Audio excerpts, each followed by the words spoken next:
Dobar dan ljudi, dobrodošli na moj kanal. Danas pričamo o jednoj ozbiljnoj, teškoj, ali veoma važnoj nedelji. Stradaloj, strašnoj nedelji. To je posljednja nedelja pred Uskrs, ona koju mnogi zovu i velika ili mučna nedelja. U crkvenom kalendaru ovo je vreme kada se sjećamo Hristovog stradanja, njegove muke, krsta i smrti. Zato se zove stradalna, jer je puna bola i strašna. Jer nas podsjeća na ono što je čovjek učinio čoveku. Ali nemojte da vas ime plaši. Ova nedelja je zapravo najdublja, najozbiljnija i najčistija nedelja u cijeloj godini. I zato moramo da znamo šta valja, šta ne valja, a šta sme, a šta ne sme. Valja ići u crkvu svaki dan ako možete. Ako ne možete svaki dan, onda bar na Veliki četvrtak, Veliki petak i Veliku subotu. Valja moliti. Ne samo da izgovorite molitvu na pamet, nego da sednete u tišini i razmislite o svom životu. Valja postiti, ovo je strogi post, bez mesa, bez mlijeka, bez sira, bez jaja. Neki ljudi poste i na vodi, neki jedu samo suvu hranu, nije lako, ali vredi. Valja čitati evanđelje, posebno one delove koji govore o Hristovom stradanju, od Mateja, Marka, Luke i Jovana. Valja opraštati. Ako ste se sa nekim posvađali, ako u srcu nosite ljutnju, ovo je vreme da to pustite. Valja pomagati drugima. Posjetite bolesnog komšiju, dajte hranu siromašnom, recite dobru riječ onome ko je tužan. Ne valja se svađati, ne valja psovati, ne valja ogovarati, ne valja biti lenj. Ovo nije vrijeme za ležanje i gledanje televizora po ceo dan. Ne valja se gneviti, ne valja misliti zlo. Ne valja slušati glasnu divlju muziku, ne valja ići po žurkama, kafanama, na mjesto gdje se pije i luduje, jer ovo je nedelja žalosti, ne veselja. Razlika je ogromna. Kada neko u kući boluje, ne slavite rođendan, tako i ove nedelje. Hristos boluje na krstu, a mi se ne smijemo veseliti na njegov račun. Sada dolazimo na ono što svi žele da čuju, šta sme, a šta ne sme u stradalnoj nedelji. Ovo su konkretne stvari, običaji koji su se kod nas prenosili sa kolena na koleno. Neki su crkveni, neki su narodni, ali svi su važni. Veliki ponedeljak, utorak i sreda. Ovo su dani kada se ne sme raditi, ali samo ono što je neophodno. Sme se spremati kuća, sme se čistiti, sme se kupati, ali ne sme se praviti buka, ne sme se pevati glasno, ne sme se ništa zaklinjati, obećavati pa prekršiti. Također ne sme se zlopamtiti. Veliki četvrtak, ovo je dan kada se farbaju jaja, ali pazite, ne sme da se farba samo posle podne, jer se ujutru čita evanđelje i služi liturgija. Ujutru ne valja farbati. Također na Veliki četvrtak sme da se opere posljednji put pre Uskrsa, običaj kaže. Ko se ne okupa na Veliki četvrtak, bit će nečist cele godine. Ne sme se na ovaj dan ništa pozemljivati, ni hleb, ni šećer, ni so, ni pare. Ako nešto date, dali ste sreću iz kuće. Veliki petak. Ovo je najstrožiji dan u celoj godini.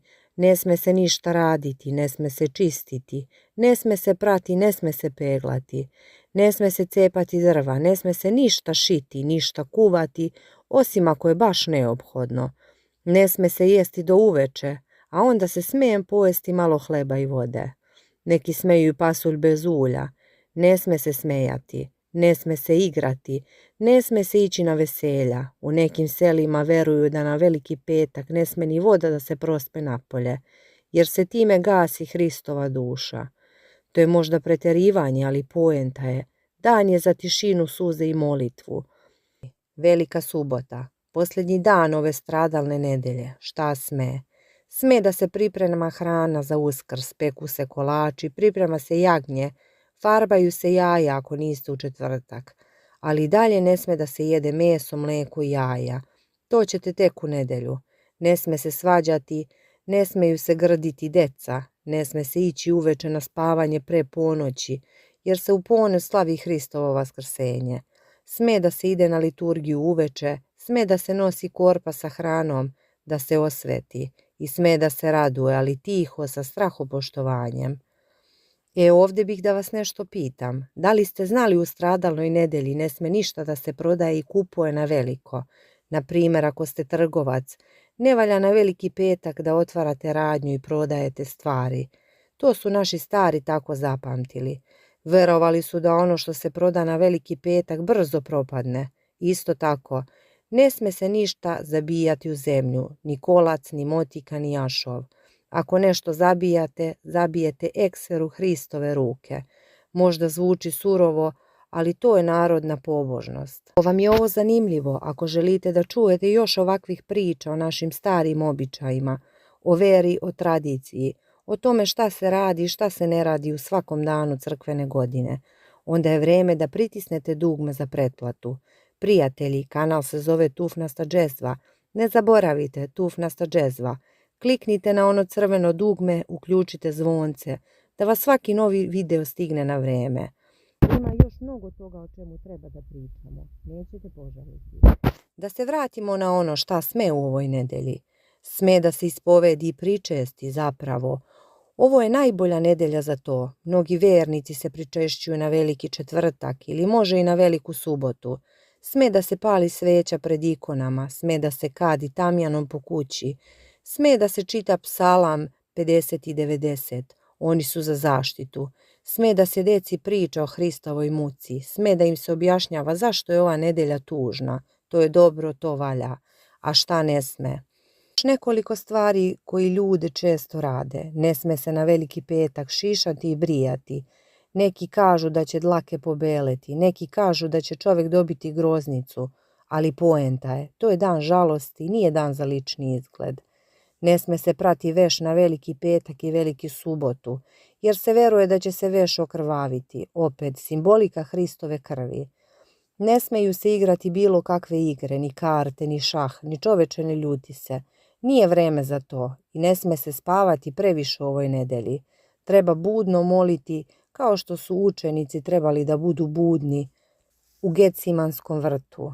Evo jednog zanimljivog običaja. U nekim krajevima na Veliki četvrtak sme da se bere vrana biljka, kopriva, pelin, čajevi. Veruje se da to bilje ima moć da leči cele godine, ali ne sme da se bere na Veliki petak jer je tada trava otrovna. To nije crkveno pravilo, to je narodna mudrost. Da ne bude samo da zabranjujem, hajde da kažem još nešto što valja, a ljudi često zaborave. Valja u stradalnoj nedelji pomiriti se sa svima, ako ste u svađi sa bratom, sestrom, ocem, majkom, prijateljem. Pozovite ih, pišite im, izvinite se. Nema težeg osjećaja nego da na Uskrs, na Vaskrsenje niste u miru. Valja oprostiti dugove. Ne mislim na pare, mislim na uvrede, na loše reči, na laži. Oprostite, pa će vam to biti oprošteno. To je suština hrišćanstva. Valja biti milosrdan. Ako vidite nekog gladnog, nahranite ga. Ako vidite nekog žednog, dajte mu vode. Ako vidite nekog u suzama, utešite ga.